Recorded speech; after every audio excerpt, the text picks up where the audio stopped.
அன்னை பர்னிச்சர்ஸ், அன்னை திருமண சீர்வரிசை பொருட்கள், டிவி, ஃபிரிட்ஜ், வாஷிங் மெஷின் உள்ளிட்ட 200க்கும் மேற்பட்ட பொருட்கள் அடங்கிய திருமண சீர்வரிசை ரூபாய் 99,000 மட்டுமே. தமிழகம் முழுவதும் இலவச டோர் டெலிவரி. தொடர்புக்கு 7550144440 9345044044. என்ன அழகா இருக்காரு தளபதி. அடுத்து இவரு தான் முதல்ல. தம்பி ஆனா என்ன தம்பி இது? என்னதா போஸ்டர்னு தெரியாது, அவங்களுக்கு தெரியலையா பாக்குறதுக்கு? போஸ்டர் தான் தம்பி. தமிழக வருங்கால முதலமைச்சர்னு இருக்குது. ஆமா, என்ன வேற என்ன கண்டென்ட் இருக்கு பாருங்க. இங்க பாருங்க, தளபதி அவர்களை பொதுக்குழுவிற்கு அழைத்து வரும் தமிழ்நாட்டின் முதலமைச்சரை, வருங்கால முதலமைச்சரை, அது மட்டும் இல்லாம தளபதி நெஞ்சில் குடியிருக்கும் தமிழக வெற்றி கழகத்தின் பாண்டிச்சேரி வேந்தரன்ல இருக்கு. சரி, உங்க கட்சியோட முதலமைச்சர் கேண்டிடேட்டை யாரை நிப்பாட்டுவீங்க? இதுல என்ன போட்டிருக்கு? வருங்கால முதலமைச்சர்னு போட்டு உங்க பொதுச் செயலாளர் பேர் தான் தம்பி போட்டிருக்கீங்க. அப்ப அவரா தான் இருக்கும். உங்க தலைவர் தளபதி அப்ப வந்து வேட்பாளர் கிடையாதா? உங்க பொதுச் செயலாளர் தான் வேட்பாளரா? சரி, இதெல்லாம் என்ன, யார் இதெல்லாம் சொல்லி இப்படி பண்ணிட்டு இருக்கீங்க? உங்க கட்சி தலைமைக்கு இந்த விஷயம் தெரிஞ்சுன்னா உங்களோட கெதி என்ன ஆகுது? அண்ணா நல்ல கேள்விண்ணே, வச்சிருக்கோம்ல, நாங்க ஒட்டலன்னு சொல்லுவோம். மீறி கண்டுபிடிச்சிட்டாங்கன்னா எங்களுக்கும் அதுக்கும் சம்மந்தமே கிடையாது, எதிர்கட்சி ஆளுங்கட்சியோட சதின்னு சொல்லுவோம். சரி, உங்களோட அடுத்த கட்ட திட்டமா என்ன வச்சிருக்கீங்க? பொதுக்குழுல வந்து பாருங்க.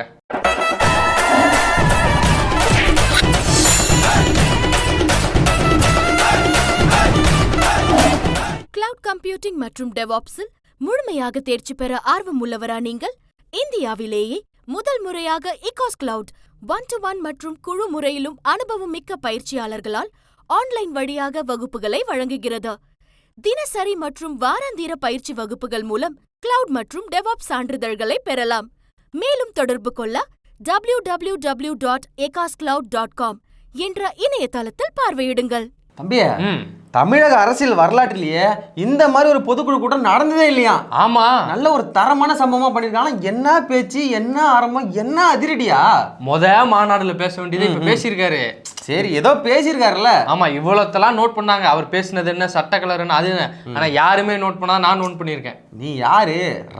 ராஜாதி ராஜா என்ன நோட் பண்ண? அதை விடுங்க, பெருமைலாம் வேண்டாம். சரி, பொங்கல் சாப்பிட்டா என்ன ஆகும்? பொங்கல் சாப்பிட்டா உடம்பு சோர்வா இருக்கும், மந்தமா இருக்கும், இது மாதிரி தான் இருக்கும் பொங்கல் சாப்பிட்டா. ஆனா இவங்க பொங்கலை சாப்பிட்டு பொங்கிருக்காங்க. அவர் பேசும்போது குதிக்கிறாங்க. என்ன சொல்ற? ஆமாண்ணே, நான் அந்த மாஸ்டர் தான் தேடிட்டு இருக்கேன், அந்த சமையல் மாஸ்டர் தேடி. ஏன் நீ உங்க கூட்டு போய் சமைக்க வைக்க போறியா? எனக்கு ஒண்ணுமே புரியல. நான் ஹோட்டல் நடத்த வந்தது தப்பு இல்லையா? உன்ன மாதிரி உள்ள சேர்த்தம் பாரு, அதான் தப்பு. இந்த பொங்கலை எப்படி சமைச்சிங்க? பொங்கல் சாப்பிட்டா தூக்கம் வரும்னு சொல்றாங்களே, நீங்க அதை மாற்று மருந்துமா யூஸ் பண்ணிருக்கீங்களே, பொங்கல் சாப்பிட்டு எனர்ஜியா இருந்தாங்களே, இந்த பொங்கலை எப்படி சமைச்சிங்கன்னு சொல்லி அவர்கிட்ட கேட்கணும். கேட்டு தெரிஞ்சுக்கணும். உனக்கு முக்கியம் இல்ல, பொங்கல் தான் உனக்கு முக்கியம். முக்கியம் தானே, அப்புறம் எப்படி பொங்கல் சாப்பிட்டு இதா இருக்க முடியுமா? சரி, நம்ம பொதுக்குழுக்கு போயிடலாமா? போயிருவோம். அங்க என்ன பேசுனாங்க, நீ கேவனிச்சா? பேச்செல்லாம் கேட்டியா? எல்லாம் பேசுனாங்கண்ணா, அதுனாங்க இதுனாங்க, புதுசா பேரு கொடுத்தாங்க. அதோட முக்கியமா ஒண்ணு கவனிச்சேன். என்ன? பலூன் கதை. ஆமா, பலூன் கதை. நானே ஏதாச்சும் ஒரு ஆக்கப்பூர்வமா அறிவுபூர்வமா பேச பார்த்தா கடைசியில பலூன் கதை சொல்லிட்டு இருக்காரு. அது ஆக்கப்பூர்வமானது, அறிவுபூர்வமானது. சரி, அவர் படம் போட்ட பலூன் இறக்க சொன்னா இதுல என்னப்பா இருக்குது? பலூன்ல ஒரு படத்தை போட்டிருக்காங்க, அது காவல்துறை வாங்கிட்டு போயிருக்காங்க. இதெல்லாம் ஒரு விஷயமா? இதெல்லாம் ஒரு பொதுக்குழு கூட்டத்துல அது ஒரு பொதுச் செயலாளர் பேச வேண்டிய பேச்சா? அது மட்டும் இல்லாம பொதுச் செயலாளர்கிட்ட போய் அழுதுருக்காங்க. தளபதி படம் போட்ட வாங்கிட்டு போயிட்டாங்க, வாங்கி கொடுங்கன்னு. யார் அந்த கூட்டத்தை மேடையை போட்டு அந்த பலூனுக்காக போய் அழுதுருக்காரு. ஆமா, இதெல்லாம் என்ன பாக்குறவெல்லாம் பார்த்தா கேனை மாதிரி இருக்கா? இவங்க என்ன போராட்டம் நடத்தணும், இத்தனை போராட்டங்கள் நடத்தணும், இத்தனை இதை சாலை மறியல் செஞ்சோம், இத்தனை நோட்டீஸ் கொடுத்தோம்னு சொன்னா பார்த்தா போலீஸ் ஸ்டேஷன்ல போய் தளபதி படம் போட்ட பலூனை வாங்கிட்டு வந்திருக்கோன்னு பெருமை பேசிட்டு இருக்காரு. இந்த பலூன் கதை ஒரு பக்கம் இருக்கட்டும். இவர் என்னமோ போனாராம், ரயில்வே ஸ்டேஷனுக்கு போனாராம், விமான நிலையத்துக்கு போனாராம், பஸ் ஸ்டாண்டுக்கு போனாராம். அங்க 6 பேர் அப்படியே செல்ஃபி எடுக்கிறாங்களா விட்டு வந்து. வாங்க பாத்தீங்களா செல்ஃபி? யாரு கூட? கட்சியோட பொதுச் செயலாளர் என்ன ஆனந்த் கிட்ட வந்து எடுக்கிறாங்களா செல்ஃபியை? இருக்கலாங்க, தமிழகத்தோட வருங்கால முதலமைச்சர், அவர் கூட போட்டோ எடுக்காட்ட எப்படி? யார் அந்த போஸ்டர் ஓட்டு பார்த்துலாம் சொல்லக்கூடாது தம்பி. அது ஏதோ ஒரு சின்ன மிஸ்டேக் பண்ணிடுச்சு, யாரோ எதிர்கட்சி சதி பண்ணிருக்காங்களா, அதனாலலாம் இவங்க மேல பழி போடக்கூடாதுல்ல. அந்த போஸ்டர்ல இருந்த ஈஸியார் சரவணனும் அதுதான் சொல்றாரு, இது எதிர்கட்சியோட சதி, என் பேர்ல போஸ்டர் ஒட்டி இவங்க எனக்கு ஆப்படிக்க பாக்குறாங்கன்னு சொல்லி போலீஸ் ஸ்டேஷன்ல போய் கம்ப்ளைண்ட் கொடுத்துட்டு வந்திருக்காங்க. சதியா இல்ல தாவேக்கா வீழ்த்த பாக்குற விதியான்னு அது அப்புறமா பாத்துக்கலாம். அதுக்கப்புறம் ஏதோ ஒரு வகையில பேசி முடிச்சுட்டு வராரு. வந்தவரே எவ்வளவு ஒரு ஆக்கப்பூர்வம் பேச, தண்ணி எனக்கு ஒன்று தளபதி கையில கொடுத்தாரு. அதுதான் இருக்குதுல ஹைலைட். அது அந்த கண்ணை பிடிங்க சிவான்னு கொடுத்த மாதிரியா? ஆமா, அந்த மாதிரி. ஆனா இப்படிலாம் ஒரு சம்பவம் நடந்துகிட்டு இருந்துச்சுண்ணே. பல தீர்மானங்களை நிறைவேற்றினாங்க. இவங்க தீர்மானம் நிறைவேற்ற போய் ஆமா, பொதுக்குழுனா தீர்மானம் நிறைவேற்றணும், அந்த தீர்மானத்தை வந்து அனுப்பி வைக்கணும், அதெல்லாம் இருக்கட்டும். ஆனா முக்கியமான ஒரு தீர்மானத்தை ஆதவர்ஜுனா வந்து முன்மொழிஞ்சாரு.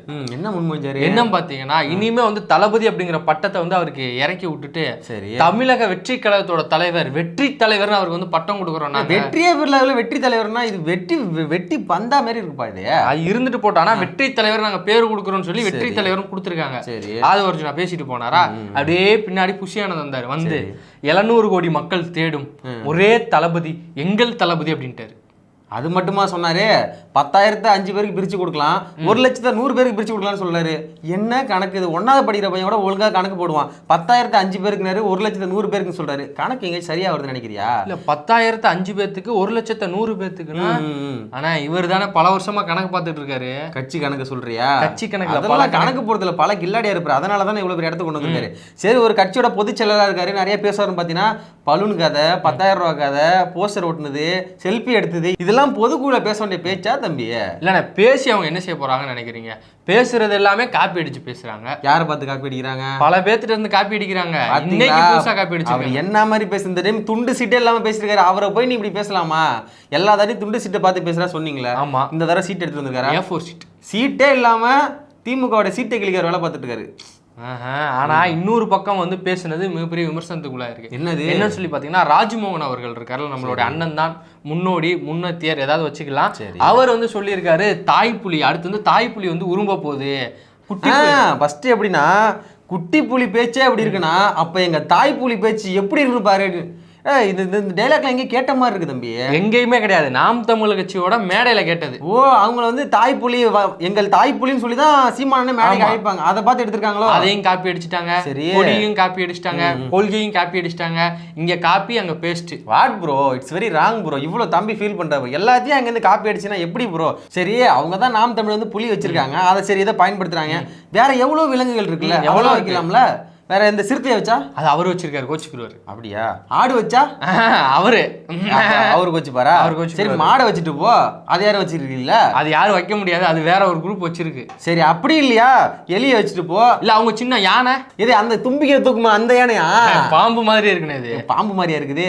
சரி, ஏதோ ஒண்ணு வச்சிருக்கலாம்ல. சரி, இதெல்லாம் வைக்க முடியலன்னா கூட எலியை வச்சிருக்கலாம். ஆமா, இல்லைன்னா அணில வச்சிருக்கலாமே. அவங்களுக்கு ரொம்ப பிடிச்ச ஒரு அணிலுங்கிறது. வன்மத்தை கொட்டுறீங்களா? உண்மை இல்ல தம்பி, ரொம்ப அவங்களுக்கு பிடிச்ச அணில்லாம் அவங்களுக்கு ரொம்ப பிடிக்கும்ல, அதனால சொன்னேன். நிறைய பேர் வந்து அவர்களே சொல்லியிருக்காருல்ல, எங்களுக்கு வந்து அணில் மாதிரி நாங்கள் விசுவாசமா இருப்போம் அப்படின்ட்டு. அந்த மாதிரி ஏதோ ஒன்று வைக்காம எதுக்கு இப்படி காப்பி அடிக்கிறாங்கன்னு தான் தெரியல. இவ்வளவு ஓட்டைகள் இருக்கு, இவ்வளவு உடசைகள் இருக்குன்னு பார்த்தா அவங்க போட்ட தீர்மானம் அப்படி இருந்துச்சு, அவ்வளவு பவர்ஃபுல்லா இருந்துச்சு. அதோட முக்கியமா தமிழக வெற்றி கழகத்தோட தலைவர் விஜய் அவர்கள் பேசுனது அவ்வளவு அபிருவிதமா இருந்துச்சு தெரியுமா? அது முதல்ல பாத்தீங்கன்னா வந்த உடனே எப்பயுமே நெஞ்சில் குடியிருக்கும் அப்படின்னு தான் சொல்லி ஆரம்பிப்பாரு. ஆனா இந்த முறை என்ன கதறெல்லாம் ரொம்ப அதிகமா இருக்கு. யாரையும் சொல்லல. யார் தெரியுமா சொல்லியிருக்காரு கதறல்னு? எதிர்கட்சிகள், வெளியில இருந்து பேசுறவங்க, அதெல்லாம் கிடையாது. அங்க அந்த மண்டபத்துக்குள்ள இருந்திருக்காங்க பாத்தீங்களா, அவங்க தான் சொல்லியிருக்காரு. ஓ, கத்தாதீங்க, பேச விடுங்க. பொறுப்பாளர் மாதிரி தம்பி பேசுறாங்க. எந்திரிச்சு ஊங்கிறாங்க, ஆங்கிறாங்க, தளபதிங்கிறாங்க, வருங்கால முதல்வர். ஏதோ சின்ன சின்ன தொண்டர்கள் பேசலாம். அவங்க ஏதோ புதுசா வந்திருக்காங்க, தளபதி இப்பதான் விஜய், அதாவது அவங்க விஜய் இப்பதான் பார்த்திருப்பாங்க. கட்சியில் உள்ள முக்கிய பொறுப்பாளர்களே வந்து கத்துறானா, என்ன கட்சி உங்கெல்லாம் வரைச்சு எப்படி அரசியல்? பொதுக்குழு அப்படிங்கிறது கட்சி எப்படி கட்டமைக்க போறோம், அதை எப்படி வந்து மக்கள்கிட்ட கொண்டு போய் சேர்க்க போறோம், தங்களோட கொள்கையை எப்படி வந்து அடுத்த கட்ட வளர்ச்சி எப்படி இருக்கு, 2026 தேர்தல் எப்படி அணுக போறோம் அப்படிங்கறதான் பொதுக்குழு கூட்டி முடிவு பண்ணாங்க. அங்க போயிட்டு இவங்க கத்துறது வைக்கிறதெல்லாம் பார்த்தா திமுகவுக்கும் இவங்களுக்கு தான் போட்டியா. அதெல்லாம் பரவாயில்ல. ஒருத்தர் காலில் வந்து விடுறாரு போற போது நேரம். தாமு அவர்கள் இந்த மேடையெல்லாம் ஒருங்கிணைச்சு எவ்வளவு அடக்குமுறைகள் ஒடுக்குமுறைகளையும் தாண்டி வழக்குகளையும் சந்திச்சு அவர் அந்த மேடையை ரெடி பண்ணி கொடுத்துருக்காருலாமா, அவர் வந்து காலில் விடுறாரு. இதுதான் உங்க கட்சியோட நிலைப்பாடா? பொதுக்குழுனா இப்படிதான் நடக்கணும், நீங்க சொன்ன மாதிரி இதெல்லாம் நடந்திருக்கணும், இதெல்லாம் வச்சுதான் 2026 தேர்தல் நம்ம அணுக போறோம், எப்படி வெற்றி பெற போறோம், நம்ம வந்து வாக்காளர்களை எப்படி அணுக போறோம்னு சொன்னோம். ஆனா அங்க போயிட்டு ஊங்கிறது ஆச்சு பூச்சுன்னு இவங்க கத்துறாங்க. இவங்கெல்லாம் பார்த்தா பொதுக்குழு உறுப்பினர் மாதிரியே கிடையாது. இதுல வந்து இவங்க சொல்றாங்க டிஎம்கேக்கும் நமக்கு தான் போட்டிய, நம்ம தான் டிஎம்கே வீழ்த்த போறோம். 2026 ரெண்டே கட்சி தான், ஒன்னு டிவிகே, இன்னொன்னு டிஎம்கே. இவங்களா சொல்லிக்கிறது அப்படியே இல்ல, இவங்களே சொல்றாங்க எங்களை சின்ன பையன்னு சொல்றாங்க அப்படின்ட்டு. இப்படிலாம் கத்துனா சின்ன பையன் தான் சொல்லுவாங்க. அப்படிதான் சொல்லுவாங்க. இன்னைக்கு இல்லை என்னைக்குமே அவங்க சின்ன பையன் தான். அது மட்டும் இல்லை தம்பி, எல்லாமே வந்து அரசியல்வாதிலாம் வந்து எல்லா குடும்பமும் ஒவ்வொரு குடும்பம் நல்லா தான் நினைக்கலாம். ஒரே குடும்பம் மட்டும் நல்லா நினைக்குதுன்னா அது இந்த கட்சி மட்டும்தான் அப்படின்னு சொல்லி நேரடியா ஸ்டாலின் பேசியிருக்காரு. அது மட்டும் இல்லாம கட்சி தொடங்கி 2 வருஷம் பேசாதவர் டிஎம்கேவும் அதாவது பாஜகவும் நேரடியா பேசியிருக்காருன்னா பாத்தீங்க. அதாவது என்ன பேசியிருக்காருன்னா, முத்துவேல் கருணாநிதி ஸ்டாலின் அவர்களே நீங்க வந்து அப்படி பவர்ஃபுல்லா பேசினா மட்டும் போதாது, பவர்ஃபுல்லா செயல்படணும் அப்படின்னு இருக்காரு.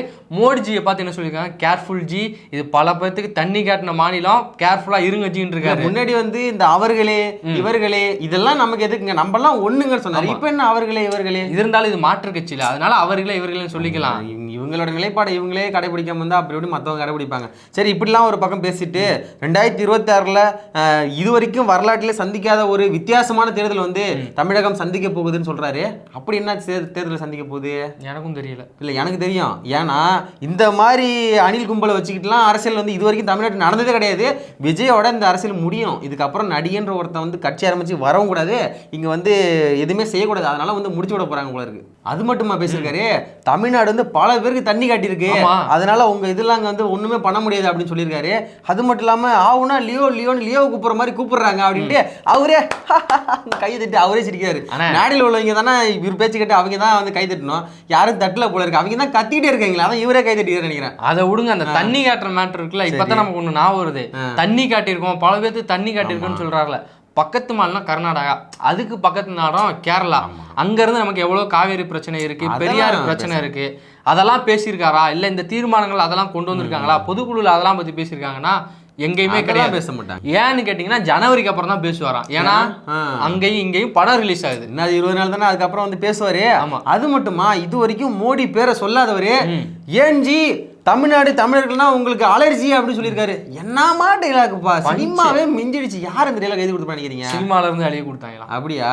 இந்த மாதிரி எழுதி கொடுத்து வச்சு தான் பேசிட்டு இருக்காரு. ஆனா என்னதான் இருந்தாலும் துண்டு சீட் இல்லாம துண்டு சீட்டுன்னு சொல்லாங்கண்ணே, அது அவருக்குள்ள இவர் A4 சீட் இல்லாம பேசுனதே வந்து மிகப்பெரிய வந்து ஒரு வெற்றியா தான் நான் பாக்குறேன், வெற்றி கிடைக்கிறதுக்கு. இதெல்லாம் ஒரு பக்கம் இருந்தாலும் ராஜ்மோகன் சொல்றாரு, அவர் பேச்சாளர் நிறைய விஜய் எல்லாம் பண்ணிருக்காருல்ல, அவர் சொல்றாரு எல்லா அரசியல்வாதியும் நம்ம தளபதி தூங்கூடாம பண்ணிட்டாருங்கிறாரு. அப்படி என்ன பண்ணிட்டாரு? பேசியிருக்காருங்க, எல்லாரோட பேரை சொல்லியிருக்காரு. அதை சொன்னாரோ, நான் ஏதோ வேற மாதிரி நினைச்சேன். நீங்க நினைப்பீங்க. இன்னொரு விஷயம் நமக்கு தெரியல, ஒருவேளை அண்ணன் வந்து இன்னும் வந்து நான் வந்து ஆங்கரிங் பண்ணிட்டு இருக்கேன், பல டிவி ஹோஸ்ட் பண்ணிட்டு இருக்கேன், இல்ல அவார்ட் ஷோ நடத்திட்டு இருக்கோம், அந்த மாதிரி பேசுறாருன்னு நினைச்சிட்டேன். அவர் தமிழக வெற்றி கழகத்தோட கொள்கை பரப்பு செயலாளர் அப்படிங்கிறத கொஞ்சம் நான் வச்சுக்கிறேன்னு சொல்லி அவருடைய தம்பிகளே வந்து அந்த கமாண்ட்ல சொல்லினாங்க. ஆனா ஒண்ணு மட்டும் நிச்சயம், விஜய் வளர்றாரு, தமிழக வெற்றி கழகம் வளருதோ வளரலையே அதெல்லாம் வேற. ஆனா புசி ஆனந்தும் ராஜ்மோகனும் கண்டிப்பா வளருவாங்க. இவங்களுக்கு ஒரு கட்டத்துல வந்து இது இருக்கு. அதே மாதிரி இவ்வளவு ஐட்டங்கள் இருக்குல்லண்ணே. சரி வேண்டாம், ஆனா அதே மாதிரி இவ்வளவு விஷயங்கள் இருக்கு. ஆனா நான் ஒரு ஸ்பெஷல் ஐட்டம் வச்சிருக்கேன். என்ன ஸ்பெஷல்னு கேட்டீங்கன்னா, அவங்க போட்ட தீர்மானம், அந்த தீர்மானங்கள்ல முக்கியமான தீர்மானம் என்னென்னு சொல்லி ஒரு 2 லிஸ்ட் எடுத்துட்டு வந்திருக்கேன். அதை மட்டும் பார்த்துட்டு நம்ம முடிச்சிருவோம். சரி, என்னன்னு பாத்தீங்கன்னா, கொள்கை தலைவரின் வழியில் வந்து நம்ம பயணிப்போம். கொள்கை தலைவர் வழியில. சரி, கொள்கை தலைவர் சொன்னீங்களே, இந்த பொதுக்குழுல எவனாச்சும் ஒருத்தர் கொள்கை தலைவர் பத்தி பேசுறானா? பேசவே கிடையாது. ஏன் ஆதவ அர்ஜுன் அவர்கள் வந்து எம்ஜிஆர் பேசுறாரு, அண்ணாதுரையை பேசுறாரு, ஜெயலலிதாவை கூட 2-3 முறை பேசுறாரு. காமராஜர் ஆட்சி பத்தி பேசிருக்கலாம், பேசல. ஆனா பேசலையே. என்ன கொள்கை இருக்கு? எங்க உங்க கொள்கை தலைவர் இருக்காங்க? அதை விடுங்க, அடுத்து இன்னொரு ஐட்டம் இருக்குது. என்ன அதை விடுங்க, அடுத்து ஒண்ணு இருக்குது. பன்னாட்டு அரங்கிற்கு தந்தை பெரியார் பேரை சூட்டுங்க. ஓ, பன்னாட்டு அரங்குக்கு தந்தை பெரியார் பேர் சூட்டணுமா? அப்ப அவங்க சொல்றாங்க, அவங்க நினைப்பாங்க எவ்வளவு அடிச்சும் திருந்தலமாமா அப்படிங்கிற மாதிரி, எவ்வளவு அடிச்சும் திருந்தலமாமா அப்படிங்கிற மாதிரி அவங்க நினைப்பாங்க. அதுக்கப்புறம் வந்து தலைவருக்கே முழு அதிகாரம். தலைவர்னா விஜய் அவர்களுக்கு தான் கட்சியில வந்து முழு அதிகாரம் இருக்கு, வேற யாருக்கும் முழு அதிகாரம் இல்ல.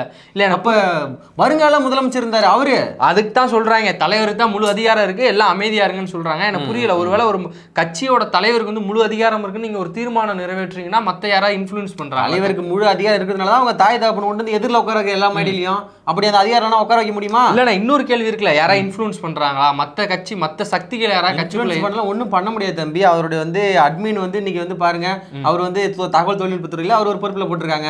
ஆடிட்டர் தான் பொருளாளர் கட்சி. இதே மாதிரி அவர் நெருக்கமான எல்லாரையும் வந்து கட்சியில போட்டா, அதே மாதிரி புசி ஆனந்த் யாரு அவரு? மேனேஜர் கொண்டு வந்து பொதுச் செயலாளர் போட்டு வச்சிருக்காரு. இது மாதிரி போட்டா அப்புறம் அவரோட ஆதிக்கம் தானே தம்பி கட்சியில இருக்கும். அது மட்டும் இல்லாம வந்து அது மட்டும் இல்லாம இருமொழி கொள்கையில் உறுதியா இருக்கிறோம்னு சொல்லியிருக்காங்க.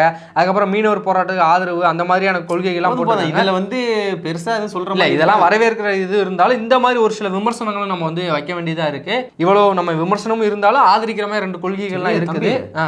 ஏதோ கத்துற மாதிரி சவுண்டு உங்களுக்கு கேக்குதா? கத்துற மாதிரி இல்ல, நான் ஒன்றும் கேட்கலண்ணே. இப்போ நல்லா யோசிச்சு பாருங்க, கீச்சு இது சின்னதாக ஒரு சவுண்ட் வருது பாருங்க.